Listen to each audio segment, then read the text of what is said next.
Hi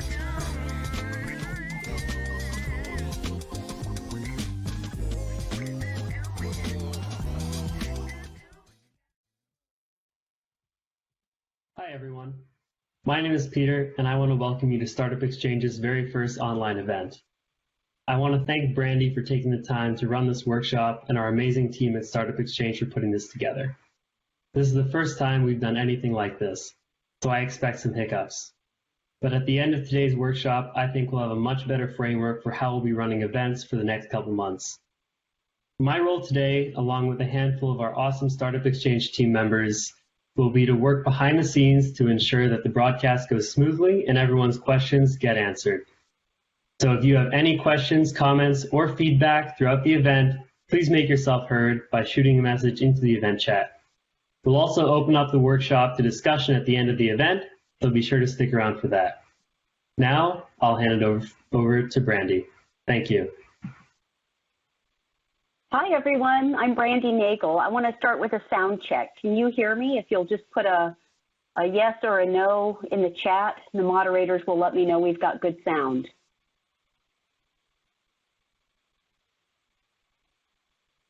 All right.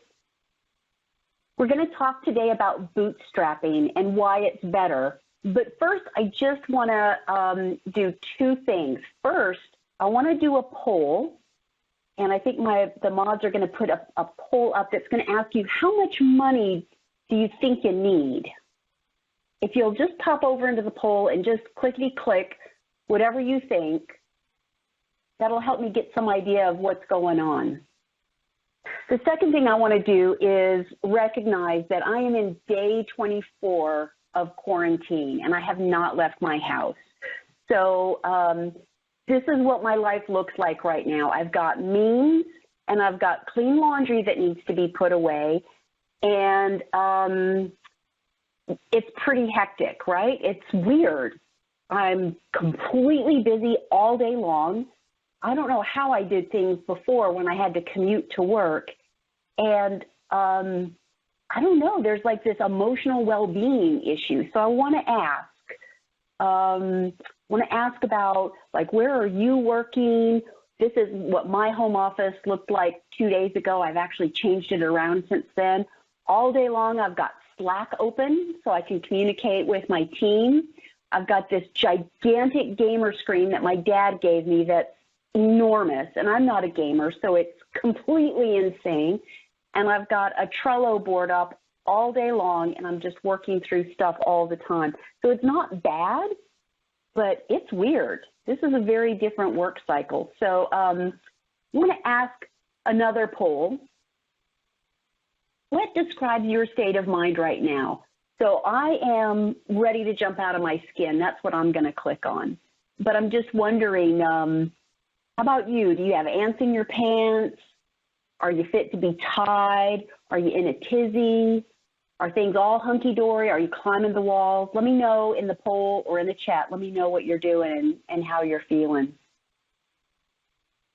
Okay, let's move on to the good stuff here. So why do they call it bootstrapping? This came from a physics quiz in 1888. I know you're not going to believe me, but this is the book. And this was a book commonly used in programs much like Georgia Tech in 1888. And the quiz, the question was testing a principle of gravity. Why can't a man lift himself by pulling up on his bootstrap? That's the book. And that right there, that's what a bootstrap is. It's that little thingamajig on the back of your shoe, or if you've got cowboy boots, it's on either side. And it's how you pull on, how you used to pull on shoes before they fit right. And the thing is this question, why can't a man lift himself up by pulling up his bootstraps? The implication is it's impossible. So bootstrapping was by its very definition something that was impossible, just very discouraging. So let me get another question in here. Are you curious about bootstrapping, or are you committed? I promise I'm not going to have polls all the way through here, but I'm kind of curious about where everyone's head is at. So let's do a reality check first. So there are some startups that really can't bootstrap. It's just so unlikely. And examples are anything that needs FDA regulation. So that would be medical devices, pharmaceuticals, therapeutics, diagnostic tools, all of those kinds of things, because taking it through the FDA regulation process is so expensive and it's so long. The clinical testing, you typically have an FDA consultant helping you or a regulatory consultant. There's lawyers involved. And then the other part of that is that there aren't very many inventors or innovators or entrepreneurs who just say independently, I think I'm going to invent a new pharmaceutical drug and take it to market. There's almost always a partner involved, which means you can't be sloppy about it. You have to form a proper company and have some structure. Those kinds of businesses almost always have outside money, and I've actually only heard of 2 pharmaceutical or med tech companies that were nonprofits. It's very, very uncommon. So the thing is, though, about taking money is that the more money that you have in that startup that's not from customers, that comes from other sources, my thinking is that the less creativity you have and the less innovation. And that is because when there's money from outside sources, then the highest paid person's opinion becomes very important, the hippo. And the other way to think of this is that once you take on investors, you're not in your startup anymore, you're in theirs.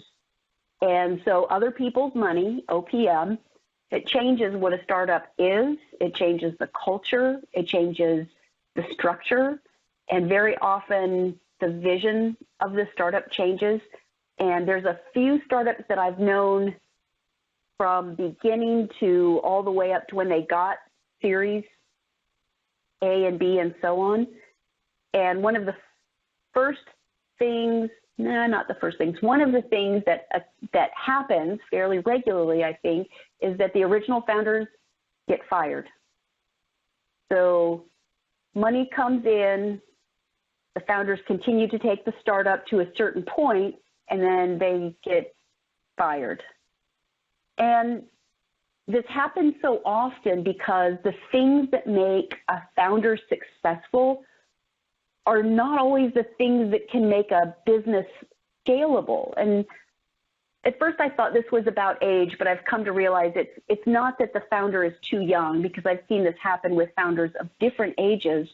It's really about skill set and disposition. What makes a person a dynamic founder and makes them an exciting person to work with, getting things done, the energy and the vision and the hustle, that's not exactly what's needed for a company to scale up, because scaling is about growth and stability. So very often founders lose their jobs, and I think that must be a horrible feeling. The good thing is that bootstrapping is incredibly common. This is a statistic from, I think, 2017, and it says 5 or 6 million new businesses in the country every year, and only about 5,000 of them get funded by VCs. Only about 5,000 out of, let's say, 5 million. And then there's another 75,000 that get angel money, and then the rest are bootstrapped. I'm going to pause, take a sip of tea here, and ask, are there any questions in the chat or any comments from the moderators?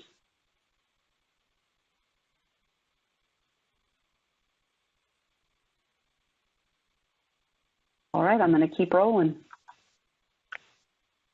All right, I'm going to ask for people to vote in the chat this time, not a poll, but in the chat. Can you name an Atlanta startup that has not taken investor money? I know of 2 of them. that are completely funded by customer money or they were bootstrapped, and I'm wondering if you know who they are. I'm going to ask the moderators to tell me what kind of names come up.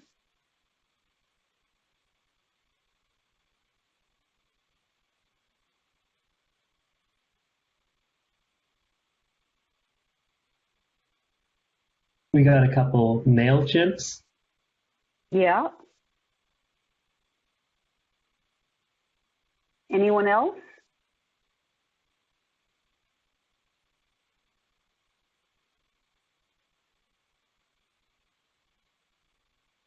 Okay, so I'm a huge fan of MailChimp, in part because it was started by a couple of Georgia Tech alums.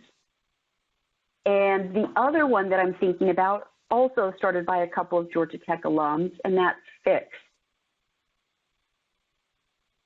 So both of these companies have had amazing growth. They're both located near the Georgia Tech campus, both led by Georgia Tech alums, which makes me really happy. And Ben Chestnut from MailChimp has written a little bit. He's written some articles and he's been interviewed a few times. And he talks about the choice that he made to not take outside money and what it meant in terms of culture and his vision for the company. The founders over at Fix, I haven't read anything like that, but they're very accessible. So if you've got questions about bootstrapping, you could probably hit them up on LinkedIn and ask a few questions. So let's talk about how much money do you really need. Let's go back to the poll that we had at the very beginning. Can the mods tell me what was the most common answer? How much money do our people think that they really need? Most of them are 50,000. 50,000. Okay. Which is a pretty good amount of cabbage. I mean, that's more than most of us have just sitting in a bank account. One of the key questions when you're deciding between bootstrapping and other funding options is to figure out how much money do you really need? And we're going to talk a little bit more about that in a moment. But first, I just want to talk about this vocabulary word. Cash requirements. That's thinking through, what am I going to need to start? What do I need to have in the checking account? And then for the first 12 months, and sometimes it's hard to schedule out or estimate out for 12 months. Sometimes you're looking at 6. Look at your cash flow projections. How much money will you have coming in from customers or friends and family, from grants, whatever those sources may be. And then what money, how quickly will the money be going out? And you have to project it without optimism. You have to project it with reasonable accuracy. And you have to look, and it can even be a fairly simple spreadsheet, but what you're looking for is that cash balance going to drop below 0? A lot of entrepreneurs, when they do want to go out and raise money, they will ask for more than they actually need so that they've got a little bit of cushion in case anything goes wrong. But VCs and angels really don't want to give you more money than you need. It's their money, and they want to keep it and be productive, use the money the way they want to, not just so that the founders can sleep better at night. So, all right, here's the important part. To have a customer-funded startup, you must have at least one paying customer. So let's talk through kind of the theory of that, and then we'll talk a little bit more about the tactics. So step-by-step guide to getting your first paying customer. It's really easy. First thing is problem and solution fit. So you have to figure out that you have evidence that customers care about, whatever problem you're trying to solve, and that you have solved the problem in a way that actually addresses that pain point or the thing that they're trying to do. And the key word here is the evidence. You have to have evidence. It's not enough to think that what you've got is good enough. You actually have to have evidence. Then once you've got, that product solution fit, I know what the problem is and I've got this solution, and I know that customers care about this problem, and I know that this solution here solves the problem. Okay, then the next step is product market fit. And that's confirming that the product or service is actually valuable to the customer. And then the next level is that you can make that into a business that's profitable, that can scale up, because there's lots of things that you could do, but it would be a hobby that you make a little bit of money off of, or it's something that you could do, but it's not possible to ever make money because you just haven't been able to figure out a structure on how that might work. So that's easy, right? Steps 1, 2, and 3. So how do you get that evidence? How do you design the value proposition? How do you do steps 1, 2, and 3? It all starts with customer discovery, which is so important for a bootstrapping company, more so than a company that has VC money or investment money, because investors, cash flow covers a lot of sins, or cash flow covers a lot of stupidity. So if you don't have a clear understanding, but you've got investor money, you can get through some things because you've got some cash there, or you've got backers, investors who are willing to support your ideas. But when you're bootstrapping, you have less to lose, but you have less cushion. And then the customer discovery is super important. Okay, so customer discovery is important. If you've ever heard me speak before, you know I'm programmed to say that. I'm required by law. It's, in my user manual. So let's talk about bootstrapping and money in a little bit different way. The reason why we need money in a startup is really because we need to hit certain milestones. And so one way to think about how much money you need is to figure out what are my next milestones. And this is maybe other people would call it strategic planning or project management. There would be different ways to think of it. But what I really love is this tool, and it's a fairly recent tool. And I think Blanca Garcia is on the phone with us, and she's actually had training on this. Village Capital has their viral pathways. And it looks like this, which is completely unreadable, I know. So I'm going to ask the mod, can you please put a link to this in the chat so that people can click on it or save it for later? So what you really need to understand about this is over on the left, you see the numbers 1 through 9. And the starting point, number 1, is establishing the founding team.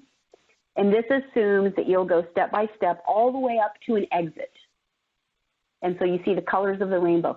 All the way over on the right side, you'll see it starts with the type of funding that's typically needed at that level, starting with friends and family.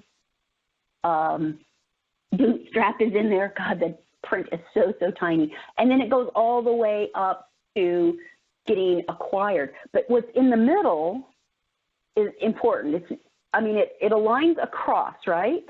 But what's in the middle is important because it's a way of looking at and measuring. So let's just do a close-up here. So first step, establishing the founding team. And the first column is team. So the very first milestone would be you've got a strong founding team, at least 2 people with differentiated skill sets. Once you've got that, then your next milestone is your team has senior members with real-life experience of the problem, or they've got a deep understanding of their target customer's problem, which might be industry experience or specialty education. And then the next milestone is the team has the technical ability to build a functional product, and they have a clear understanding of the value chain and what it's going to cost and an understanding of the industry. So each one of those is a stepping stone to go up. So love that, right? Because you can go all the way across, and you can see if I'm at level 1 for my team, or I'm at level 3 with my team, then look across and it's family, friends, bootstrap. Great, okay. So love that, think it's super important, but here's the really important point. It's that when you look at it and you say, here's where I am, here's where our startup is, you know, you mark everything out and you say, great, we're at a level 5 here, we're at a level 4 for these different things, and we're at a level 3. The way Village Capital thinks of this is that because the lowest one is at a level 3, the startup is at a level 3. You always go to the lowest point, which is great because it tells you exactly what you need to work on. All right, so if you go through that exercise and you think about where your startup is at, what resources do you need to be able to get to the next milestone, and how much time do you need, if you have those resources, how much time will it take you to get to that next milestone? And then how much money is it going to take to fund all of that for that period of time? I'd like to pause there and ask the mods if they've got questions in the chat, or if any of the moderators have a question.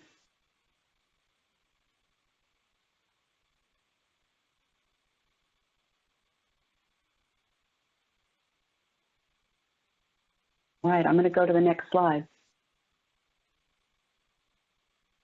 It's good to know, if you are not a financial-oriented person, that there is a time to buy an asset and there's a time to rent it. And this speaks also to expertise. And we'll come to that in a moment. But I want to point out that if there's a thing that you need to be able to hit your next milestone, it's not just that you need it or you don't. There's a financial decision with that as well. So having an expense that you're renting something or you've hired someone to do it, those kinds of expenses are deductible. So they actually reduce your taxable income and reduce your taxes. But buying an asset is not deductible against your income. And if you've not ever filed taxes or not ever filed taxes as a business, then you probably need someone with more knowledge to be able to help you think through that. So now that you know that, I'd like to ask you, how much money do you think you need? Let's not do a poll this time. Let's do it again in the chat. And I want to ask the mods just to tell me, what are some of the answers? I'm not able to see the chat as it pops up. So let's have the mods tell me, what are some of the people saying? What's your best guess for how much money you need? So let's give it a few seconds here, because it seems as though we are running a little bit behind on the broadcast. There's a little bit of a delay. Okay. So let's give it about 10, 15 extra seconds for people to answer. Okay, great.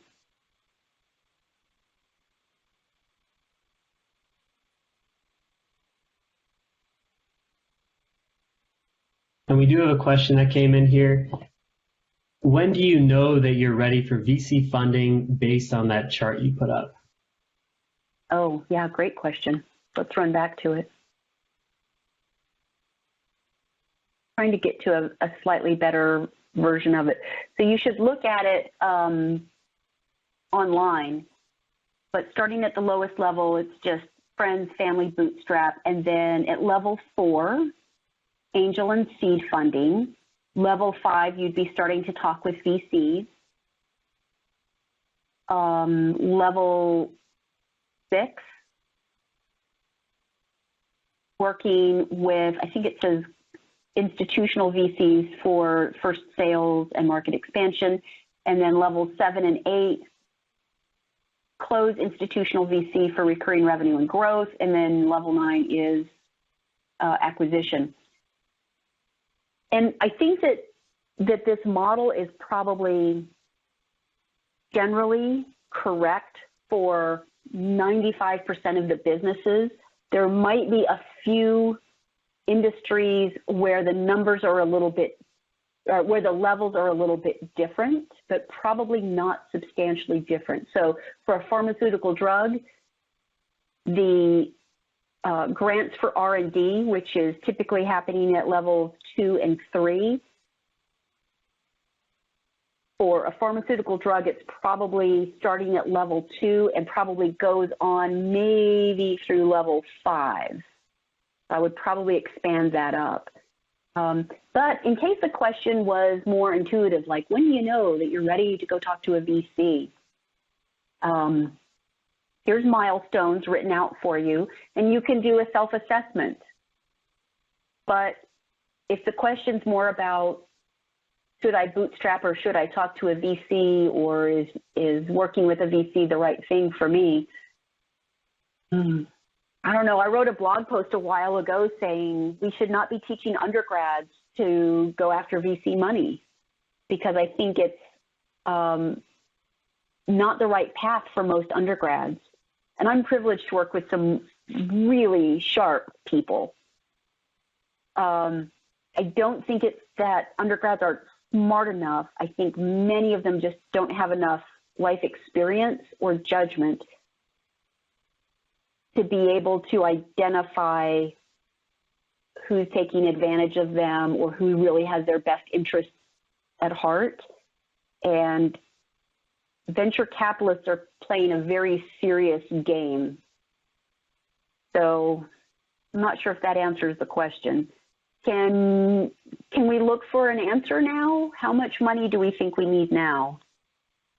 Yeah, so there are a lot of different answers. Most of them are around 50K, 10K, 35K. There are some 10K, 25K, all about in that range. Doable.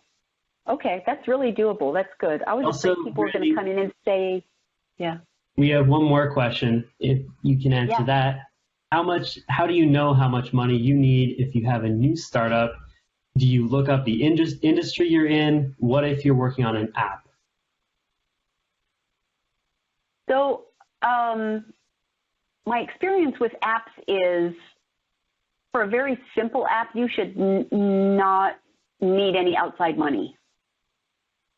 You should be able to bootstrap an app unless it's something more than just an app. So if it were a game with just tons of design and engineering, but an app, a lot of people can put together in a long weekend if it's just something simple. And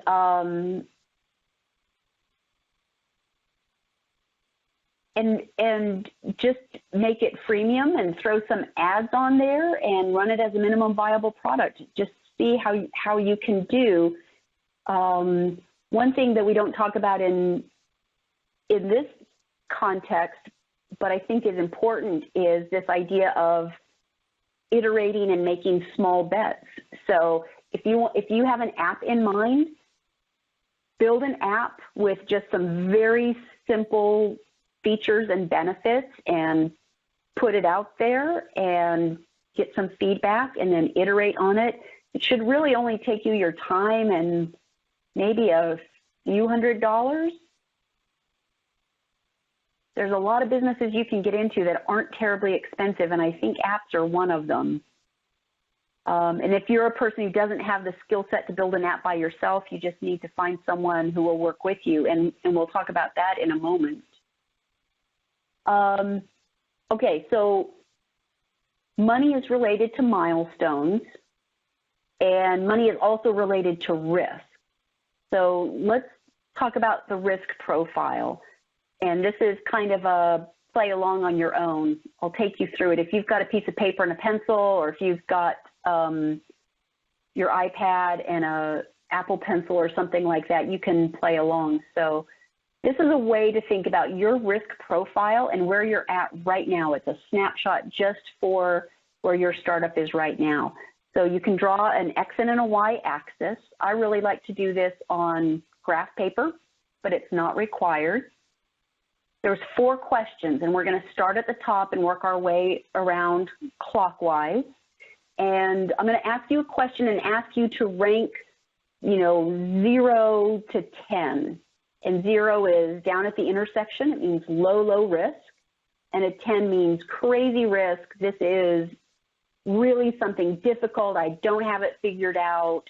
No mastery of this at all. So let's start. So the first question is, can you build the product or deliver the service? And if you can, then you're going to mark something very close to the intersection of the X and Y. But if you really can't build or deliver the service right now by yourself or with the team that you have, then that's a high risk.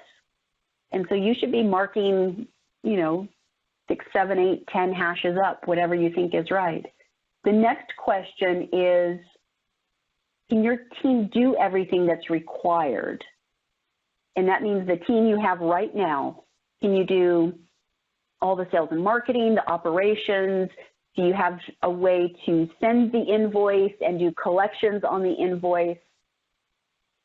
All of that, the legal. If you have right now a complete team, then your risk is very low, close to 0. But most startup teams are incomplete. And so kind of guess for yourself, how far out from 0 are you?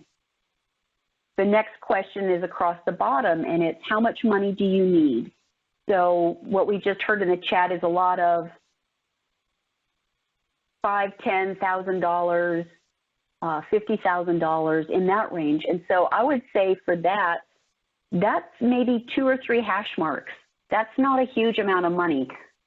Marking a 10, a level 10 need for money, high risk would be pharmaceutical drug. I need tens of millions of dollars to be able to make this work.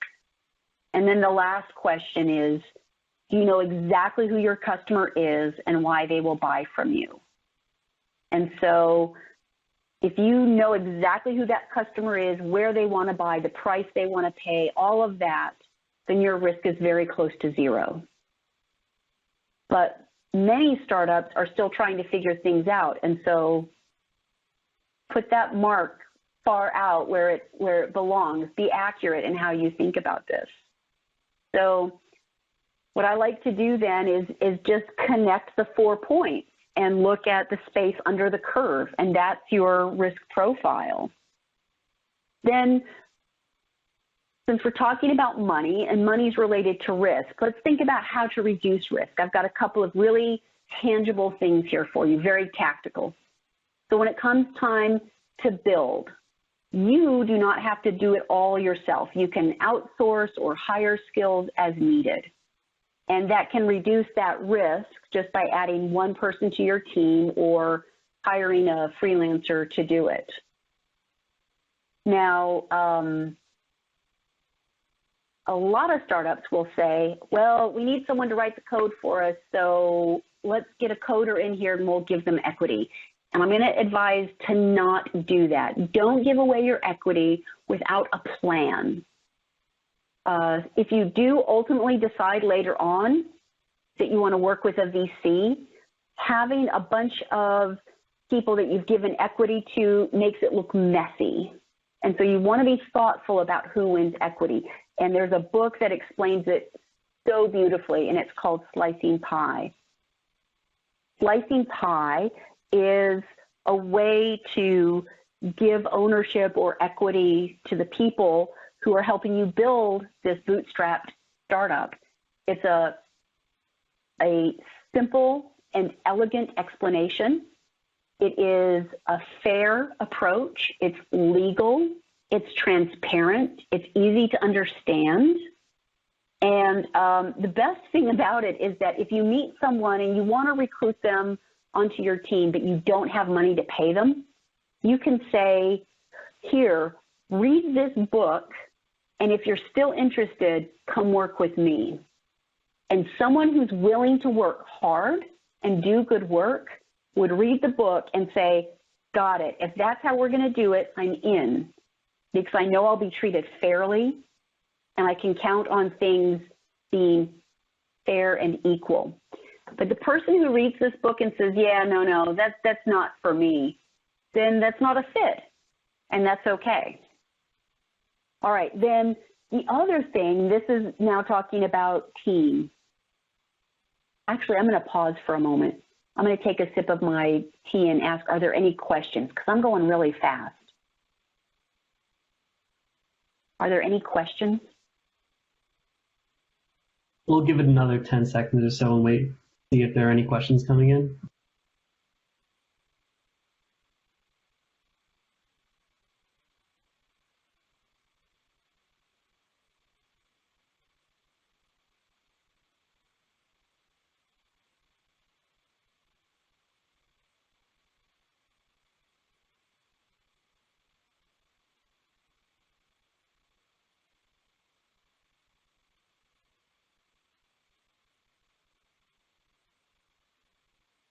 What was the name of the book again?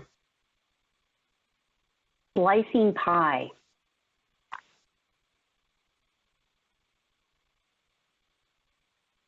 And there's some YouTube videos where the author speaks. There's some free chapters online as well, so you can even start with that.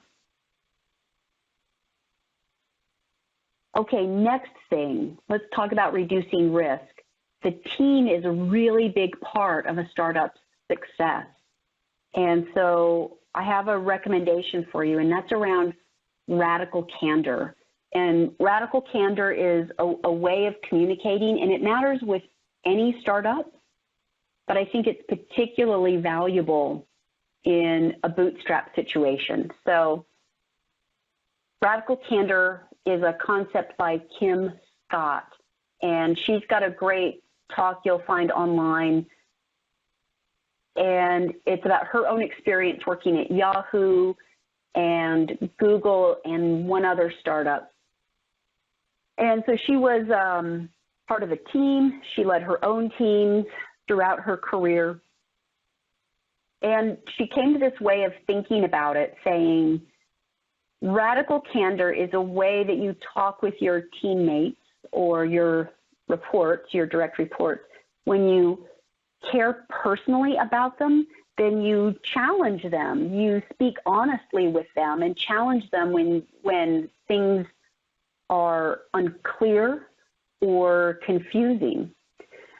And so you see this X and Y axis. So the care personally is high for radical candor, and for ruinous empathy, which means that you care deeply, but you're not really being honest with the person, which happens all the time.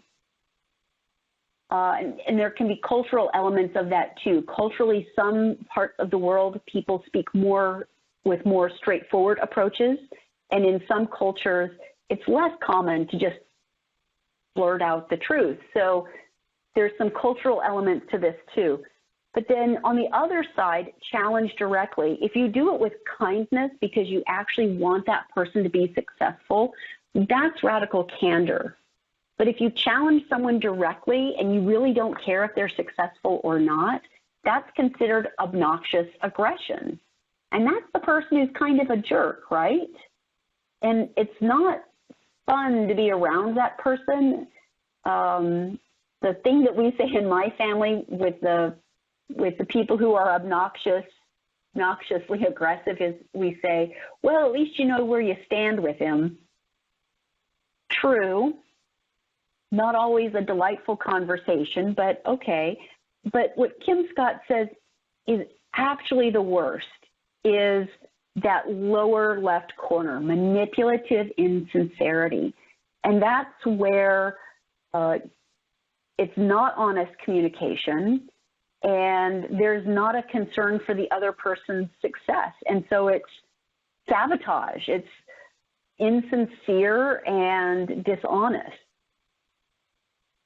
So Kim has made a practice now of, she's written a book and then she consults and lectures on this topic of radical candor.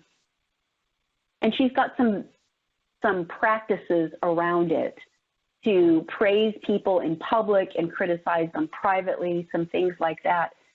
I think this is valuable when you're bootstrapping because, as I said before, when there's investment money, cash can cover a multitude of sins.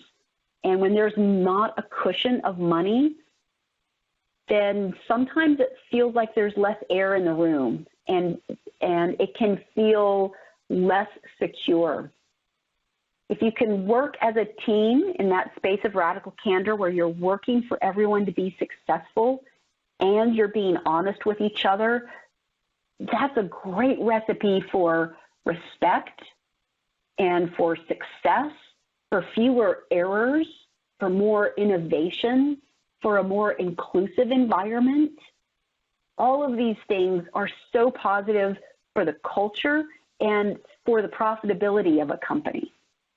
Okay, I'm a huge fan of Kim Scott and her book. All right, let's keep going.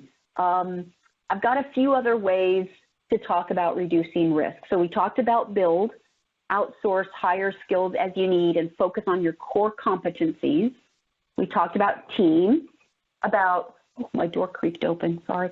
We talked about slicing pie, communicating with radical candor. When it comes to money, track every penny. You have to be so diligent about how you're spending your money when there's a little bit of it, and then make small bets. So this goes back to the idea of the smartphone app. Just make a crappy app. Don't make the big perfect one. Make something that you're a little bit embarrassed by, and then put it out there and get some feedback and test it and see what you can learn. Make small bets. And then to reduce the risk of customers, do the customer discovery and work on your presentation skills.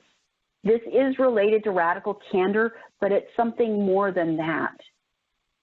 Sometimes founders, that we have this in the literature about founders, they're bold and brash and throw fits and turn over tables and stuff like that, which makes for great TV and great biopics, but it's not a great way to win customers, and it's not a great way to attract corporate partners either. So having the presentation skills can help you win customers, can help you win partners, and the intention is to bring in more money and reduce the risk, put a little more air in the room. I do want to say one thing, it's not on this slide, and that's about paid pilots.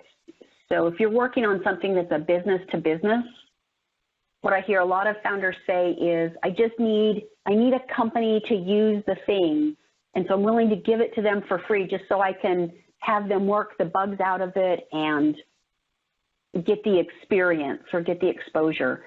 And what I've been hearing more and more at ATDC in particular is we really shouldn't be doing free pilots. If it's a fairly complete product or service, the pilot should be paid. And it's not always easy to figure out how to make that happen. At ATDC, there's a couple of people on staff there who've done that, who've made that happen, and I think they would be good people to talk to. So let's talk about that. So for my Georgia Tech students who are on the call, the Startup Exchange people, ATDC is free to Georgia Tech students. There's also a patent resource center in the Georgia Tech library, which is not to say that you need a patent, but you need to make sure you're not infringing on anyone else's patent. So the patent librarian at Georgia Tech is available to anyone in the state of Georgia. Her name is Leisha Lee. She's a very lovely professional person, and you can contact her. She's not a patent lawyer or a patent agent. That's not her specialty, but she's very good serving as a resource for the community. And there are patent resource centers in many places all over the U.S. Free service, free advice, a little bit of guidance. They're not going to talk to you like a lawyer. It's not a substitute for having a lawyer, but they can help guide you to make sure that you do some research, make sure that you're not stepping on anyone else's patents. If you're at Georgia Tech, you're probably familiar with CreateX for our students. And another resource that's not as well known is VentureWell. VentureWell is a nonprofit. It's funded by the Lemelson Foundation and some other sources. And they have some great programs where they give grants to students who are working on particular kinds of things. So they've done green challenges in the past. They've got biomed challenges. And I think the lowest dollar amount is $5,000. And the biggest one that I know of is $25,000, and that's for a biomed. These grants are free money, essentially. You have some responsibilities to report back to VentureWell. They'll give you mentoring or education. They'll ask you sometimes to come to an event and show what you've done. But it's money that you don't have to pay back. It is not a loan. So I always get a request for what kind of books to read. And so I've got 3. One is Slicing Pie. We talked about that already. Business Model Generation is all about the business model canvas. And that's a framework for how you think about customer discovery. And that's written by Alex Osterwalder. But if you just look for Business Model Generation, you'll find it. And there's a free PDF of Business Model Generation online, and it's about 60 or 70 pages. And it's a good start, but it's not the meat of the book. And then if you're wondering about pricing and salesmanship, How to Sell at Prices Higher Than Your Competition by Larry Steinmetz. It's not in print anymore, I don't think, but there's always a few copies available on Amazon. So I'm going to pause for a moment. I've got a few more recommendations, but I want to ask if there's any questions. So now I understand that I have about a 10-second lag. So I'll ask the mods, do we have any questions in the chat? And then I'm going to get a sip of tea here. Yeah, so we did have a few that came in. Is solo entrepreneurship not recommended? Does it increase your risk profile? Yes, being a solo entrepreneur is harder. It's uncommon for one person to have all the skills needed to be an outstanding and successful entrepreneur. You can have your own business because sole proprietorships are all over the world and very, very successful all over the world. But a startup is something a little bit different. A startup is usually something new, innovative, disruptive. In this context, we're almost always talking about technology that typically requires 2 or 3 founders with differing skill sets, and a unified vision. One of my colleagues says, nope, entrepreneurship is a team sport. You got to have a team. Great. Are these slides going to be available somewhere? I'm happy to share them. Peter, will you help me make sure they get shared out? Absolutely. We'll send an email at some point after the event with all the slides and with the recording from the YouTube Live. Great. And another one, how do you spell the librarian's full name that you mentioned?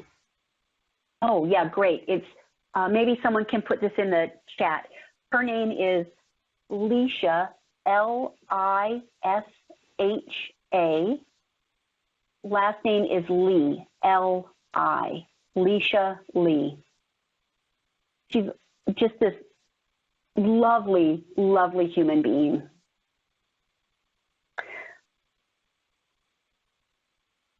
Are there more questions? Can I make my recommendation? One more here. Follow? Okay. Any recommendations on how to do customer discovery during this pandemic? I've done some. Should I use the data that I already have and work from there to start creating my MVP from that, or get a certain amount?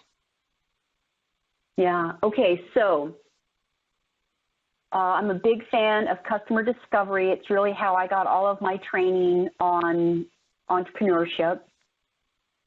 This is an amazing time to do customer discovery with most kinds of startups. So if you've got something where you need to interview doctors and nurses, no, they are working really hard right now.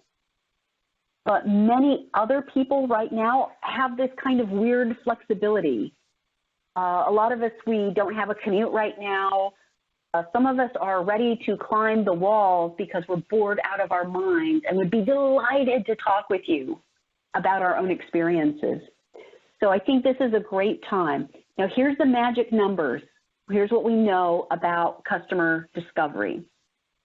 Your first 20 interviews, you're typically figuring out who to talk to and what to ask, and you're learning that process of customer discovery and hopefully learning to not sell and learning to set aside your own biases so that you're asking smart questions and not infusing, your own point of view, but really asking a neutral question so that you can get good feedback. So that's your first 20 interviews. Our experience and really customer discovery has emerged since 2012. So this is about 8 years of data. The data tells us that most entrepreneurs, when they have 60 interviews total, is when they start to have enough data that patterns will emerge. So Steve Blank, who's really the origin of this whole way of thinking of lean startup, says every startup should do 100 customer discovery interviews if it's business to business, and if it's business to consumer, you should probably do a minimum of 200. And part of the thinking on that is that business to business is often fewer sales, bigger dollar amounts, and consumer purchases are many more purchases, smaller dollar amounts. There's exceptions to that, but just as a general rule, you need a lot more buyer feedback if it's a consumer, because there is less, it's more important to get it right, to sell it through the right channel. The get, keep, and grow part of the customer relationship is super important when it's out to consumers. And in the business to business, it's just a different buying cycle. So I'm going to say this is a fabulous time to do customer discovery, and I've got a few more best practices for you. Do it with a video conference, Zoom or Skype or Blue Jeans or whatever, right? Because you want to have that eyeball to eyeball connection. You want to kind of watch if the person is leaning in and they're talking to you and there's, that kind of eye contact. That's really different than if they're leaning back and saying, yeah, whatever, and blah, blah, blah. And you're reading that body language. That helps you to understand a little bit more and gives you some guidance on how you want to direct the questions. So do it with video. That's the first thing. And then the second thing is every time you do an interview, as soon as it's done, make notes. Write down who you talked to, the date, their role or title or segment, customer segment or whatever, and then write down the things that you heard that conform with what you've heard before and the things that you heard that don't conform. These two things together will help you to be able to identify patterns as they emerge. And the reason why it's so important is because as soon as you hang up that call or end that video conference, the vibrancy of the memory of it or the vibrancy of the experience starts to fade and it degrades. So even if you wait 24 hours, you're going to miss some of the nuances. That's why it's so important. Just write it all down immediately. Okay, I just saw what time it is. I only have a few minutes left. Okay. You have two people you should follow on Instagram, depending on your frame of mind. So if you're interested in bootstrapping or you're interested in non-traditional ways of raising money, follow Jenny Casson. She's got a book and she does webinars. Some of her stuff is free, some of it's paid. I haven't paid for anything. I've only looked at her free stuff. But she has a very different way of talking about fundraising. and thinking about how you fundraise should really fit with the culture of your startup. If you are still interested in going after VC money, you should totally follow Praying for Exits. I don't know who this person is, but he's hardcore. He uses bad language. I'm telling you right now, he does use the F word. If you are offended by that, then you really should not follow him. But this was an example of something he just posted. It was an Ask Me Anything, and someone asked, how can I max my personal growth as a new VC in this crisis? And it's like boom, boom, boom. He drops 3 pieces of wisdom. And my favorite one is the last sentence. Everybody has time for a Zoom right now. When I read that, I'm like, oh, he's so right. This is the time to figure out who you want to talk to. And if you are a student, I know not everyone on the call is a student. If you are a student, reaching out to someone right now and saying, hey, I'm a student. Could I have 15 minutes of your time? So many people would say yes to that. You can talk to almost anyone. Okay, I'm going to pause there. Would love to connect with you on LinkedIn. And I'm going to pause and let the moderators tell me what comes next. I'm going to stop sharing my screen too.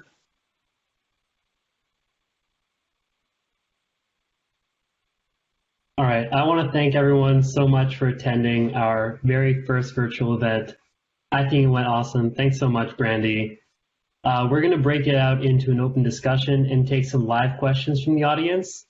If you have a question, you can either use the Q&A section or the raise hand icon to interact with us directly. So feel free to ask any lingering questions, and we'll see you at the next one.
I'm already starting to get LinkedIn invitations. That makes me so happy.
All right.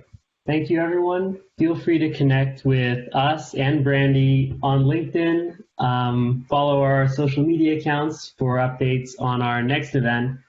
If you did get this invitation via email, then you will be getting one to our next event as well. And feel free to reach out if you have any other questions. Thanks so much. Thanks, everyone.